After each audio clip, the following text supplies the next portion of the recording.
I had entered school as a child of 14 years. And when I became a Sangoma, I was a youth of 16 years. And what my aunt and my grandfather, as well as my maternal grandmother, taught me, shook me to the core of my soul. I found that the mission schools had been teaching me lies about my people all along. Missionaries had told us as children that the only light came to Africa with white people, that before the white men came, we black people had no idea about God. We had no belief in a life after death, and that our people were just a race of savages who used to lie around in the sun, womanize, fight, and drink beer every day. I was suddenly awakened to the fact that Africans had in fact been far greater intellectually than the missionaries were willing to give them credit for. That, like the white men, we had astrology, astronomy, we had surgery. In fact, I found that Zulu surgeons in the early years of the 19th century and the 18th century and even beyond could perform operations which white surgeons were not capable of operating. And the more I learned about my people, the more I wanted to learn. And when my initiation under my aunt Mina and my grandfather Zigo had ended, I wanted to know more and more and more. And sometimes I had to pay a ghastly price in order to gain this knowledge. In one place, here in the northwestern Transvaal, my teachers found that I was really uncircumcised. And they told me bluntly that if I wanted to be a member of this secret society, I had to undergo circumcision. And I did, and it was screamingly painful, I assure you, because it was done with a clasp knife, which somebody must have blunted a little bit, just to make sure that I got the message. Well, I had the same done, but I was asleep at the time, so we have that in common.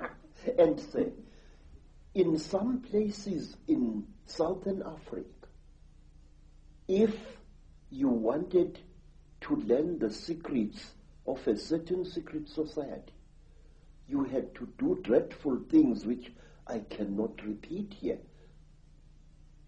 And at one time, in Barotse land, in the west of what is today Zambia,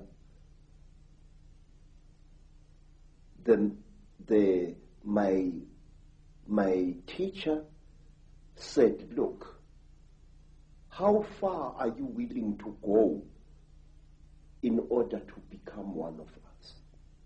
I said, I am willing to go anywhere. He looked at me and he said, listen, educated man, we are tired of people like you. White men come amongst us to milk our minds and then to kill us. We want to be sure that we can trust you. And wait, sir.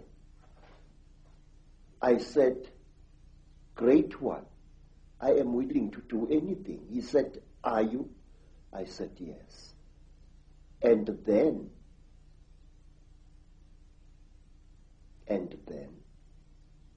they went into a graveyard, and from there they removed the hand of a corpse, dead 2 days, and they brought it and they challenged me to cook it and eat it. I did so. And these were the peoples who first told me about a race of highly intelligent beings which they called the Chitauri, the talkers, a race of creatures which look like reptiles, who have ruled the world for hundreds, if not thousands of years. Through this dreadful act, I was able to gain knowledge which was denied to even the highest Sangomas, because they would not go through the ritual I went through. This is how secret knowledge is protected in Africa. And at one time, let me tell you another thing. Again, in Barotse land, on the border between Angola and North Rhodesia, as it was called, I was brought into a hut. And in the hut was a young woman.